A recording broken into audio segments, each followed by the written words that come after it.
Precisa olhar para a Bíblia para citar esse versículo aí? Vamos falar todos juntos? No princípio criou Deus os céus e a terra. Irmãos, esse é o texto de Gênesis, capítulos 1 a 3, que será o alvo da minha atenção agora nas próximas vezes que eu for pregar aqui na igreja. Eu quero mostrar para os irmãos várias coisas, já fiz uma introdução aqui, já falei para os irmãos que Gênesis é o primeiro volume dessa coleção de 5 volumes, tá? Gente, o Espírito Santo está revelando um negócio para mim aqui, peraí. Som. Gente, Deus é Deus de milagre mesmo, Deus de promessas. Tá bom. Desculpa, irmãos, é que a gente tem esse microfone aqui, só que o meu, de vez em quando, ele fica rebelde, ele é temperamental, tem que tratar ele bem durante a semana, aquela coisa toda. Parece que ele está funcionando, o que é ótimo, porque eu gosto de pregar com as mãos. Então, com as mãos livres fica melhor.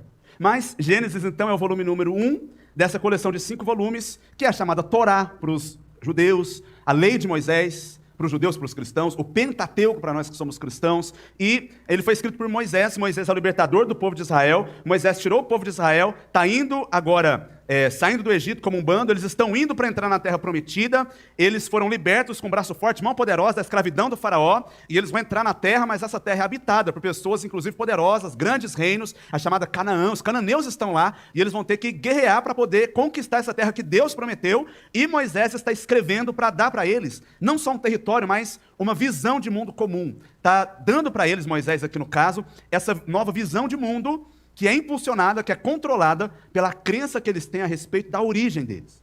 Então, as leis civis, a ética, a cultura, a arte, tudo depende daquilo que a gente entende sobre de onde a gente veio e para onde a gente está indo. Isso não mudou, é assim até hoje. Se você imagina que você veio do acaso, veio do nada, é um processo completamente randômico, aleatório, que no fim das contas gerou a gente, então a nossa vida não tem nenhum propósito, nenhum sentido. A nossa vida é um intervalo de consciência entre o nada e o nada. E aí o que resta aqui é a gente procurar colher uma rosa ou outra enquanto a gente atravessa esse deserto duro. Mas, se nós viemos de um Deus Todo-Poderoso, Criador dos céus e da terra, que nos criou conforme a sua imagem, isso dá para a gente um outro significado, uma outra forma de ver a vida e, consequentemente, de se comportar nela. Então, é isso que Moisés está fornecendo para aquele povo. Repito o que já tenho dito aqui para os irmãos, que a gente precisa enfatizar isso. Gênesis serve para distinguir Israel dos outros povos e para justificar a organização da sociedade. Gênesis não é um livro de ciências.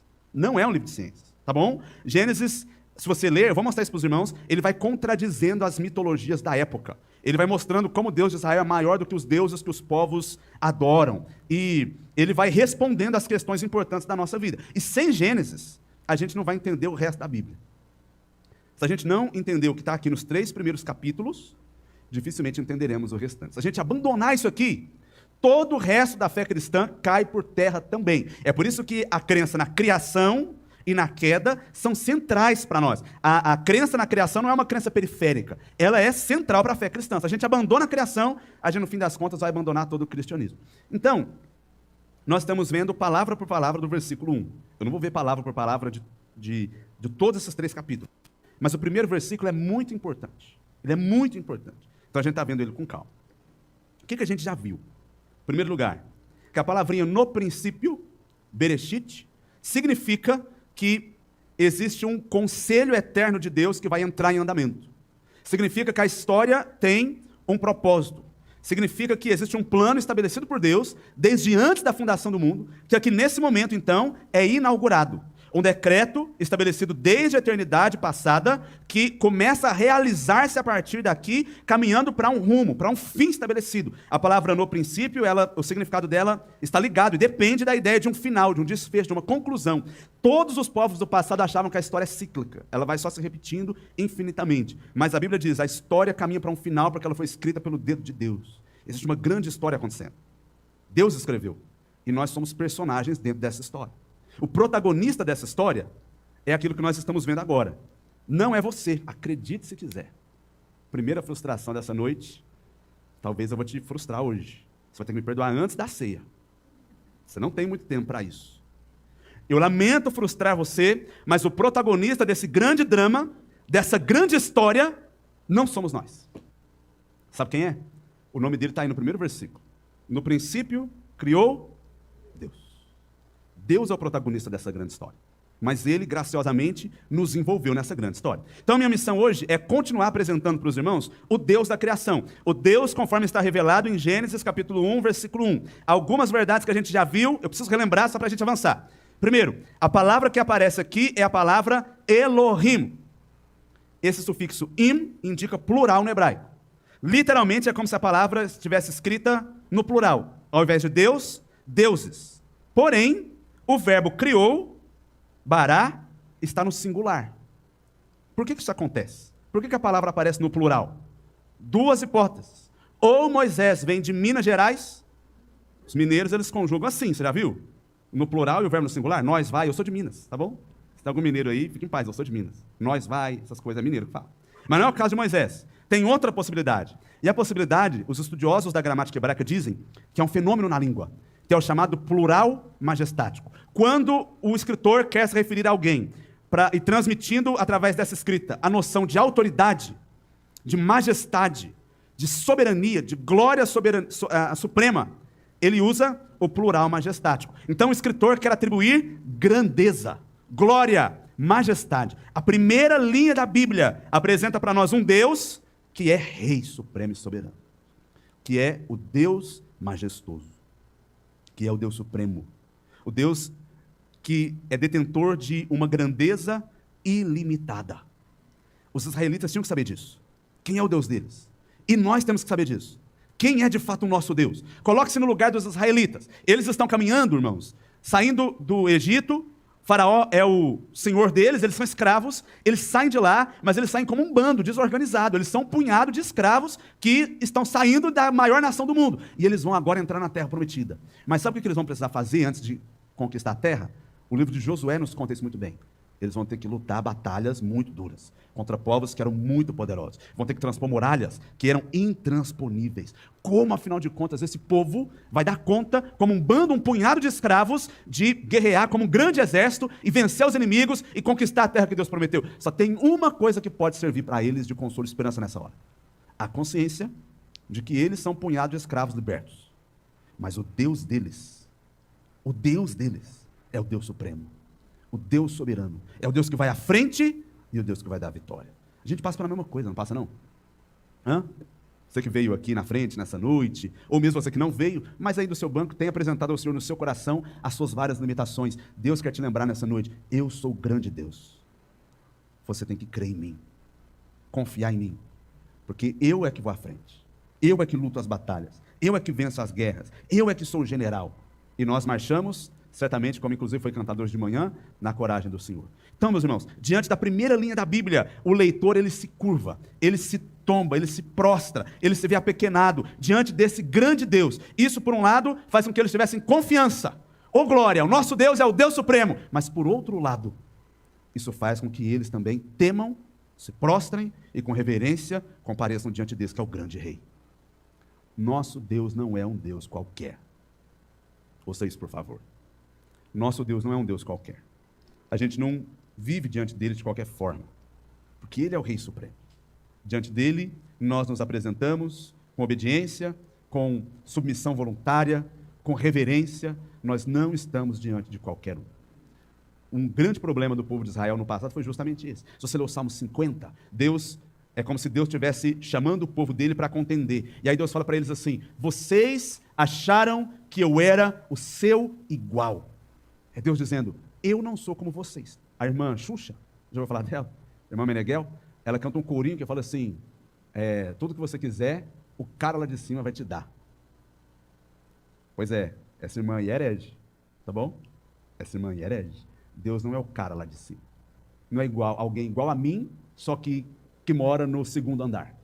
Não, ele é o Rei Supremo, Criador do céu e da terra. Então, essa é a primeira grande verdade. No princípio, Deus. Agora, veja, e a partir daqui, eu avanço para aquilo que nós ainda não vimos, que a origem de Deus aqui não é explicada. Deus é apenas apresentado como quem já existia antes de tudo, mais existir, e que trouxe todas as coisas à existência. No princípio, Deus. Está aí. Então, afinal de contas, o que a gente pode inferir sobre Deus a partir desse dado? Algumas verdades importantes. Lembre-se disso para você saber que esse Deus é o grande Deus. O nosso Deus é o Deus autoexistente. É o Deus que tem vida em si mesmo, que não depende de absolutamente nada para existir. Gente, se não existia nada, e ele já existia no princípio, isso significa que ele não depende de nada nesse universo para existir. Não existe, portanto, nada fora dele mesmo que lhe seja necessária. Ele se basta. Ele é. E quando ele se apresenta a Moisés, ele diz: eu sou o que sou. Ou eu serei o que serei, dependendo da tradução. Então, ele é o Deus vivo, que tem a vida em si mesmo. Nada do que existe veio a existir sem ele, mas ele mesmo não depende de nada nem de ninguém fora de si. O apóstolo Paulo, lá em Atos 17, 25, diz assim: ele não é servido por mãos humanas, como se necessitasse de alguma coisa, pois ele mesmo é quem a todos dá vida, respiração e tudo mais. Irmãos, só Deus é assim. Você vai ter que crer que a Bíblia diz. Só Deus é assim. Você depende de um monte de coisas para viver. Entende? Você depende de alimento para viver, você depende de abrigo, você depende de agasalho, você depende de oxigênio. Existe uma série de coisas que você depende para viver. E mesmo que você tenha todas essas coisas, se você não tiver os outros ao seu redor para te ajudar, ainda assim você acaba morrendo. A raça humana é a única, por exemplo, que se você pegar uma criança recém-nascida e colocar lá e dizer assim: nasceu, está ótima, fizemos toda a higienização dela, deixamos aqui a mamadeira do lado dela, o estoque suficiente para ela passar alguns meses, quando você chegar, ela não vai ter sobrevivido. Diferente, né? Qualquer animal, já viu? Tem uns animais que o bezerrinho nasce, já levanta e sai andando. Você já viu isso aí? Não é assim com o ser humano. Porque nós dependemos dos outros, dos recursos, de uma série de coisas. Então, os homens, eles não gostam muito de falar desse atributo de Deus, porque a ideia da independência de Deus humilha eles. Humilha a gente. Não há nada que deixe o homem mais aborrecido do que o fato de ele ser dependente. Isso aí é duro demais. Não é não? A gente fala às vezes com a boca cheia: eu não preciso de ninguém. Pois é, você precisa. Eu também preciso. O tempo todo, irmãos, de várias formas. Mesmo que sejam pessoas que você não conhece. Mas a gente às vezes acha que essas coisas são mágicas, né? Já falei disso aqui. Você acha que é mágica, o arroz está ensacado no supermercado, você só vai lá e compra. Você fala assim: eu não dependo de ninguém. Claro que você depende. Para o arroz estar ensacado lá no supermercado, teve um monte de gente que trabalhou. Entende? Talvez você não os conheceu, mas você precisa deles. Você precisa dele. Para tudo na vida é assim. Então, além disso, nós precisamos uns dos outros e todos nós precisamos de Deus. E aqui está uma das muitas diferenças entre o Criador e a criatura. A independência, a autoexistência. Esse atributo só o nosso Deus tem. Irmãos, os deuses dos povos, dos outros povos, das outras nações, eles dependem de um monte de coisa. Se você já viu os filmes, não confessa essas coisas aqui na igreja não, para não pecar mais, mas se você vê esses filmes assim, de história, de super-herói e tal, normalmente tem alguns deuses lá, deus da mitologia grega, por exemplo, nórdica, que eles dependem da oração dos seus fiéis, do sacrifício deles, para que eles sejam fortalecidos. É assim. Mas o nosso Deus não depende de nós. Isso não é uma má notícia. Se você é crente verdadeiro, essa é uma ótima notícia. Deus não depende de você. Se Deus não depende de você, aí vem a pergunta: por que Ele te chama para servir? Você não acha que faria muito mais sentido se Deus fizesse toda a obra sozinho? Eu acho que faria. Já dei esse exemplo aqui algumas vezes, vou dar de novo. Minha mãe é cozinheira.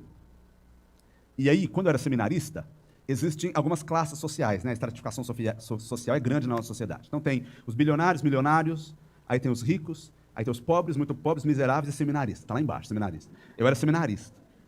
Aí, a gente saía de férias, ia para Uberaba, minha mãe cozinheira, sempre cozinhando em eventos, aniversários, casamentos, etc. Eu ia lá para cozinhar com ela.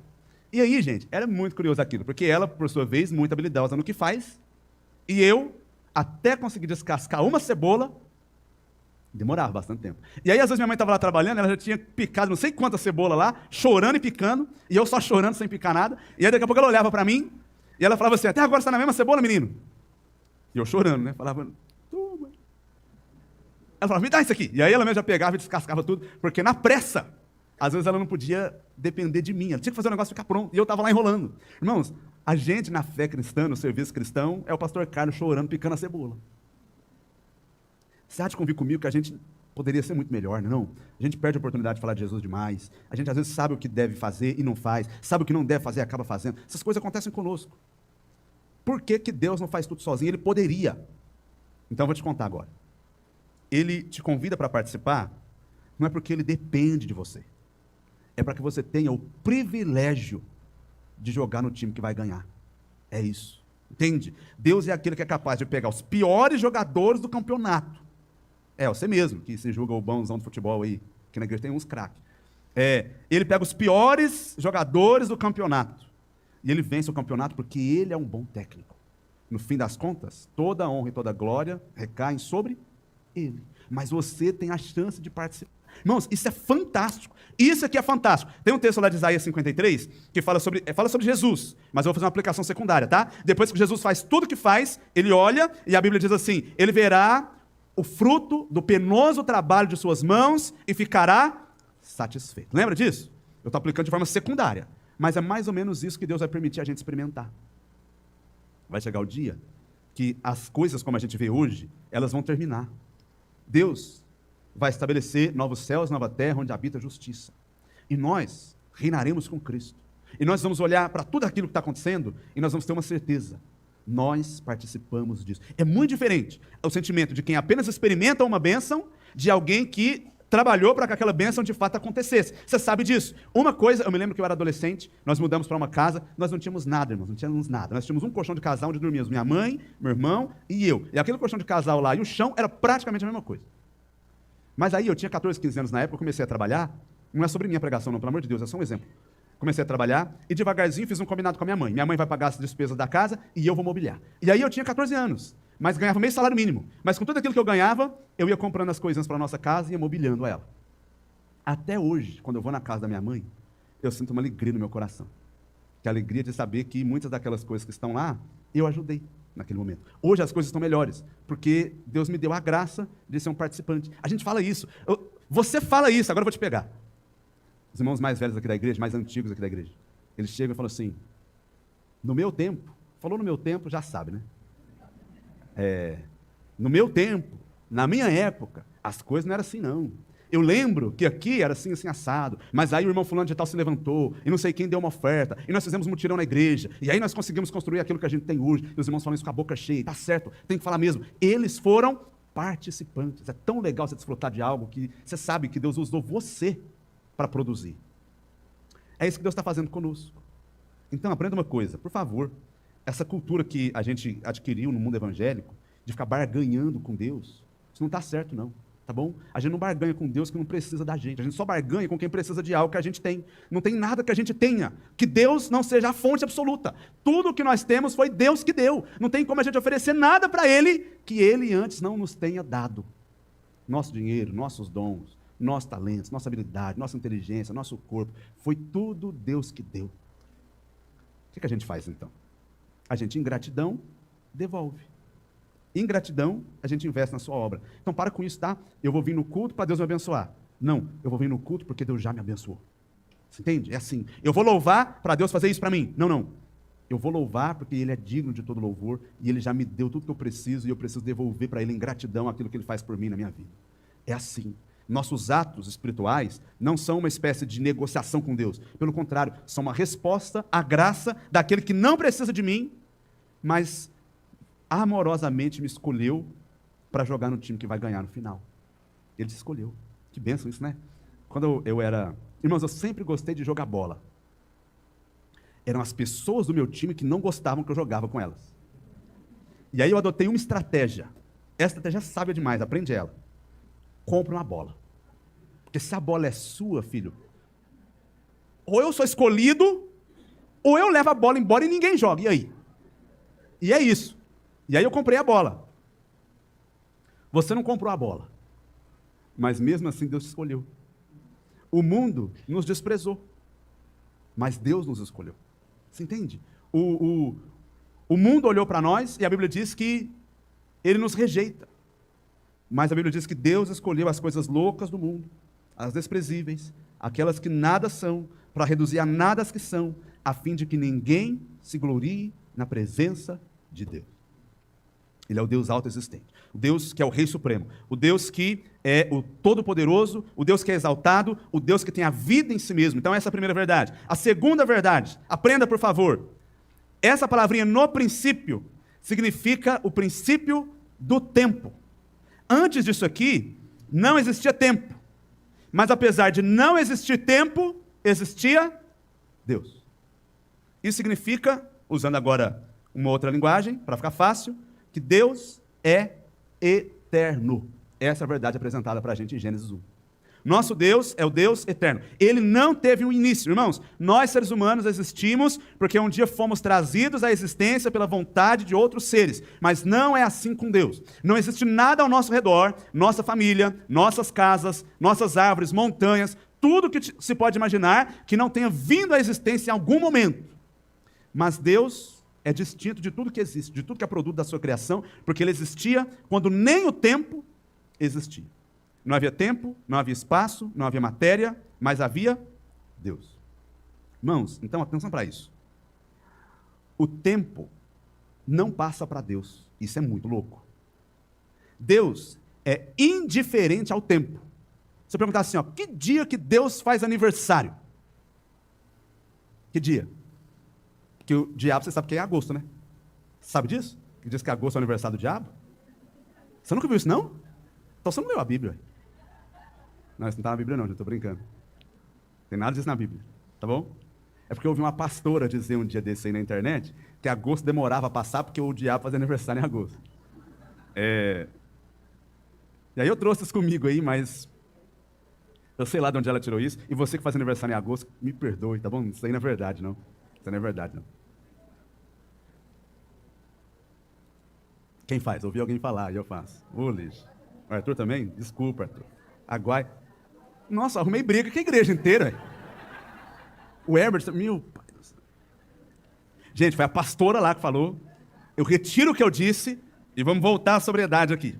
Eu estava falando do aniversário de Deus, de Deus. E, aliás, Deus não faz aniversário. Atenção para isso, que isso é esquisito. Deus não fica mais velho. Por que Deus não fica mais velho? Porque o tempo não passa para Deus.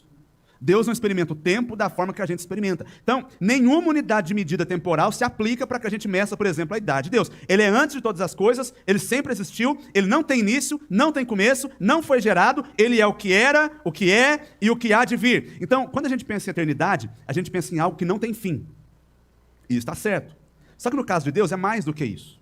Deixa eu falar uma coisa para você. Você que já creu em Jesus, a Bíblia diz que você tem a vida eterna, se você creu. Significa que você não vai passar pela morte e vai viver eternamente. Mas mesmo com o corpo glorificado, o tempo vai passar para você. Ele pode passar de formas diferentes. O tempo é relativo. Até nesse mundo hoje, o tempo é relativo. Depende da referência do observador. Lá, o tempo vai passar para a gente ainda. Mesmo que de uma forma diferente, a gente ainda vai ter a impressão de um passado, de um presente e de um futuro. Mas Deus vê passado, presente e futuro de uma vez só. E isso, claro, é muito difícil para a gente entender, mas a gente não entende porque a nossa mente é limitada, não porque não seja verdade. Então, Deus é o criador do tempo. Deus é o eterno. O Agostinho de Hipona falou assim, na cidade de Deus. Ele vê, não passando de uma coisa a outra, mudando de pensamento, mas imutavelmente, de sorte que o que se realiza no tempo, tanto o futuro que ainda não é, como o presente que é, como o passado que já não é, nada lhe escapa à presença estável e eterna. Salmo 92. Antes que os montes nascessem e se formassem, a terra e o mundo, de eternidade a eternidade, tu és Deus. Atenção para a boa notícia. Não se preocupe com o futuro, seu Deus já está lá. Combinado? Nosso Deus já está lá. Esse é o nosso Deus. Deus do passado, do presente, do futuro. A gente precisa... Bom, vou só avançar, falar isso aqui rapidinho, vou avançar, vai. A gente tem um relacionamento muito conturbado com o tempo. Muito conturbado. Porque é difícil esse negócio de saber qual é a hora certa, qual é o tempo oportuno. Saber esperar é muito complicado. Esperar é difícil demais. Paciência. Deus me livre. Já viu aquele áudio da irmãzinha que está pregando sobre paciência? O filho dela começa a chamar ela no fundo. Então, você não viu? Bom, já estamos adiante com o WhatsApp e alguém acha. Mas ela começa falando assim, irmãos, eu queria falar com vocês a respeito dessa virtude cristã da paciência. O menino atrás grita, mãe! Ela fala, peraí, menino, estou gravando. E ela fala, paciência, está na Bíblia, que a gente precisa aprender a esperar em Deus. Aí o menino lá, mãe! Ela, estou gravando, menino. E a gente tem que ser paciente. A mulher grita, mãe! Ela fala, peste bubônica, mula de Balaão. E ela perde a paciência rapidinho. Ela está pregando sobre paciência. Mas na hora da prática, difícil para a gente ter de verdade. Especialmente quando a gente quer certas coisas que parece que está demorando para chegar. nós temos prazos, né? Nós temos a nossa agenda. E é delicado mesmo, irmãos, é delicado mesmo. Eu estou falando assim nesse tom cômico, mas é difícil mesmo. Quando a gente está lá, é difícil mesmo. Mas eu quero que você lembre disso. O tempo que evidentemente passa para nós, os prazos que evidentemente vencem para nós, eles não vencem para Deus, não passam para Deus. Não há nada que seja reversível para Deus, porque Deus é o Senhor do tempo. Deus é o Senhor do tempo. Ele é o Deus eterno. Ele é indiferente a isso. E de vez em quando a gente vai ter que aquietar o nosso coração, sabendo que nem tudo é no nosso tempo. Tudo é no tempo de Deus. É difícil, eu sei que é difícil, irmãos, eu sei. Para mim também é, tá bom? Mas é tudo no tempo de Deus. Bem, vou apontar só mais uma coisa aqui, irmãos, porque já está dando a nossa hora. Na semana passada eu falei, não vou repetir, que esse Deus da Bíblia é um Deus pessoal. Como que a gente sabe disso? Porque se antes não havia nada, e de repente alguma coisa passa a existir, a única alternativa que a gente tem diante de nós é que houve uma vontade, uma decisão de trazer as coisas à existência. Porque, pela lógica, pela lei da inércia, se é que a gente pode usar essa lei como exemplo, as coisas deveriam continuar como sempre foram. Então, nunca deveria existir nada. Por que existe algo ao invés de nada? Porque esse Deus, que existia antes da criação, decidiu trazer à existência algo que antes não existia. Nosso Deus é um Deus pessoal. O que significa isso? Já preguei isso aí, mas eu vou repetir, eu tenho que repetir. Se você já ouviu, ouve de novo. Significa, irmãos, que o nosso Deus é um Deus que é capaz de se relacionar conosco. Eu falei durante o culto, e é verdade. O nosso mundo acredita num Deus impessoal. Acredita que o universo é uma espécie de Deus. Nós já ouvimos demais. O povo fala assim, ó, vai falar que você nunca ouviu isso? Eu estou mandando boas vibrações para o universo. E aí o universo está conspirando a meu favor. Não é umas coisas assim. A gente não manda boas vibrações para o universo. A gente ora para um Deus pessoal que nos conhece e se relaciona conosco. O problema do mundo é relacional. O problema do mundo, segundo a Bíblia, é que a gente perdeu a relação com esse Deus pessoal. Então, o que a gente precisa fazer para resolver a nossa vida como seres humanos, a nossa experiência nesse mundo? A gente precisa de mais educação é bom, mas não vai resolver. A gente precisa de uma distribuição de renda mais sábia, mais competente. Isso é legal, mas não vai resolver. O que resolve a experiência do ser humano nesse mundo, uma vez que nós somos criados por um Deus pessoal, é reconciliação. É sobre isso que a Bíblia fala. Se a natureza do universo é relacional, porque foi criado por um Deus que é um Deus pessoal. O problema do mundo é que essa relação foi rompida. E o que Deus quer é nos reconciliar com Ele. A Bíblia inteira é sobre isso. Deus trabalhando para reconciliar o pecador consigo. E essa é a boa notícia do Evangelho. Ei, você que está aqui nos visitando, você que está aí nos assistindo na internet, por favor, ouça. Essa é a boa notícia do Evangelho. Deus justifica o pecador gratuitamente, mediante arrependimento e fé no Senhor Jesus Cristo. É isso que Deus quer fazer. Ele quer se reconciliar com você. Talvez você esteja aqui hoje. Isso pode acontecer. Talvez você esteja aqui hoje. Participe das cerimônias religiosas, mas ainda não pessoalmente foi reconciliado com Deus pela fé em Jesus Cristo. Eu tenho uma ótima notícia para você. Hoje, se você se arrepender e crer, Deus está pronto para te perdoar os pecados, te purificar, te lavar pelo sangue de Jesus, te dar o perdão, te dar uma vida totalmente nova e iniciar um relacionamento de amizade com você. Deus quer ser o seu amigo. Deus quer te adotar na família e te chamar de filho. Não importa o que você tenha feito no passado. Não importa. Aliás, aqui, todos nós temos a ficha suja. Tem ninguém com a ficha limpa aqui. Nós somos pecadores. Mas Deus, que é gracioso, está pronto para te perdoar e reconciliar-se com você só mediante arrependimento e fé no Filho dele que veio para morrer no seu lugar na cruz do Calvário. Esse é o Evangelho. Você pode ser um pecador terrível. Seu passado pode te condenar. Não tem problema. Jesus é poderoso para te salvar, para te transformar, para mudar a sua vida para melhor. Então creia nele, entrega a vida para Jesus e você será reconciliado com Deus. Próximo. Deus, meus queridos irmãos, segundo a Bíblia, é o Deus Todo-Poderoso. Por quê? Porque Ele é o Criador do céu e da terra. Porque Ele cria tudo a partir do nada. Significa então que tudo aquilo que veio à existência veio por causa dEle, pelo poder dEle, e Ele tem poder sobre todas as coisas. Na Bíblia, criação e poder normalmente andam juntos. Os grandes documentos confessionais da fé cristã falam disso. Lembra, por exemplo, do famoso credo dos apóstolos? Creio em Deus, o Pai Todo-Poderoso. Aí logo na sequência diz, Criador do céu e da terra. Lê o Salmo 95, por exemplo, que a gente normalmente lê nas nossas santas convocações, o salmista dizendo que ele é o Deus Todo-Poderoso, que tem todo o poder, porque ele criou todas as coisas. Meus irmãos, Deus cria tudo a partir tão somente da sua palavra. Ele diz, e as coisas que não existem, vêm à existência. Esse é o poder de Deus e da palavra dele. Ouve isso então, por favor.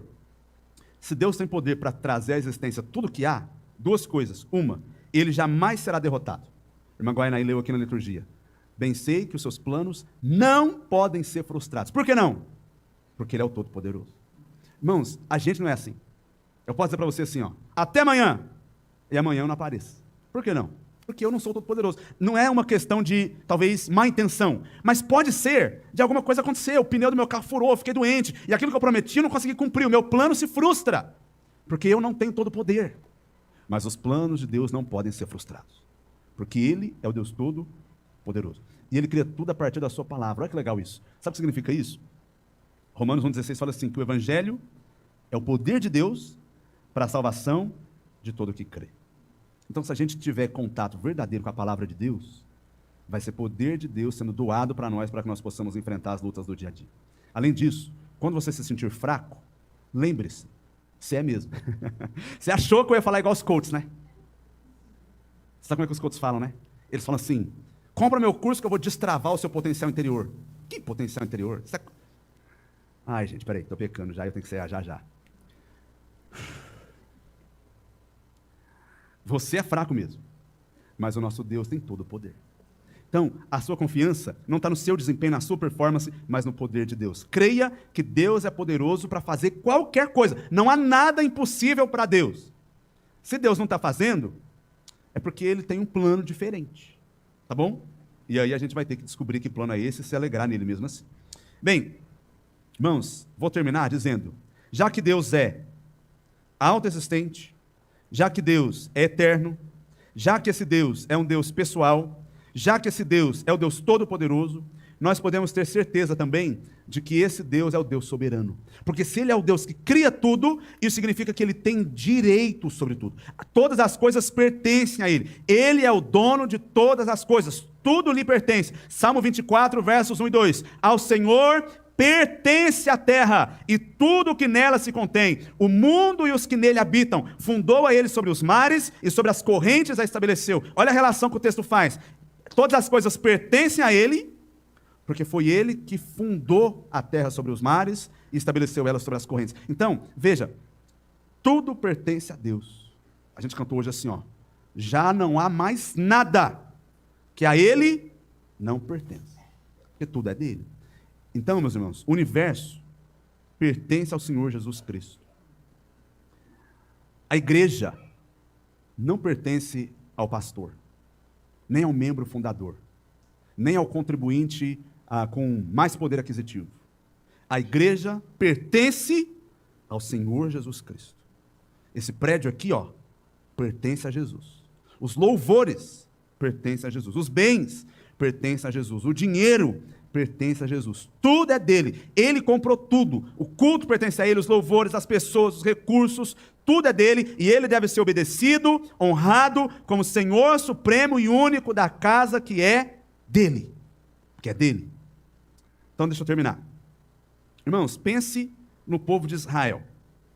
Isso aqui servia para que eles soubessem a quem eles pertenciam.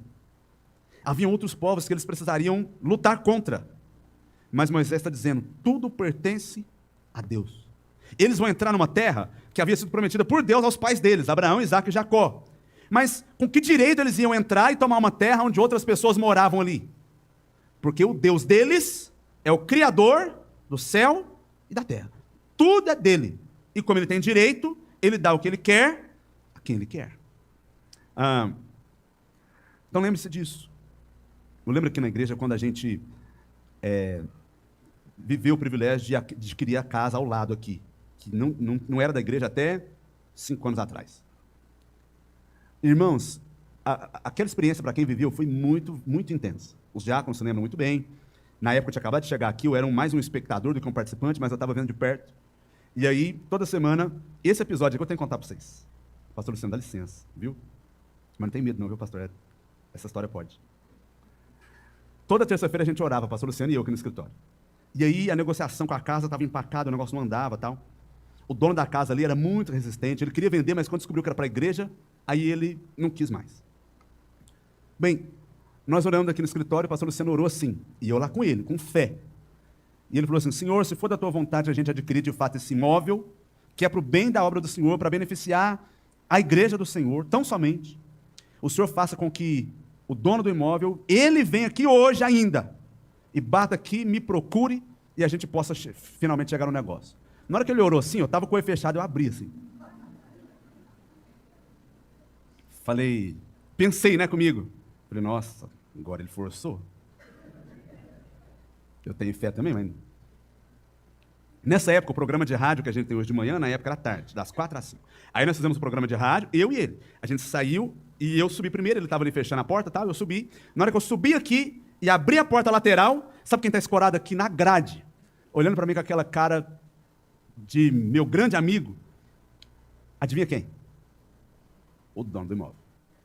Luciano está aí? Eu pensei comigo. Homem de fé.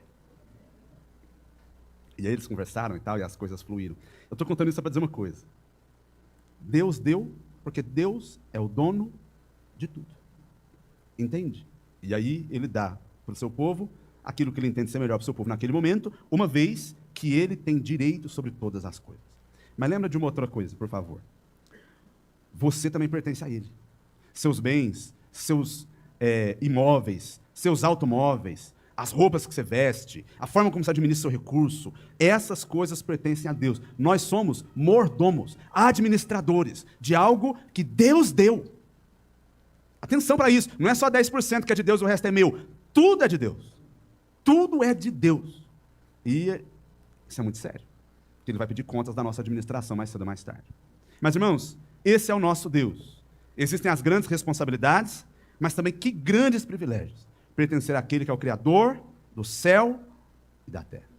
Sabendo disso, nós vamos orar e nós vamos passar ao nosso momento de celebração da ceia do Senhor.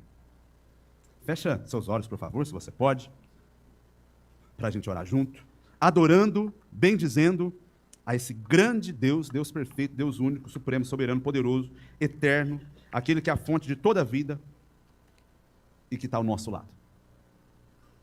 Senhor, nós te adoramos, te bendizemos, te exaltamos, e nós declaramos com alegria que quer vivamos, quer morramos, nós somos do Senhor. Toma a nossa vida nas tuas mãos, para fazer conforme o Senhor quiser, pois tu és soberano e tem direito.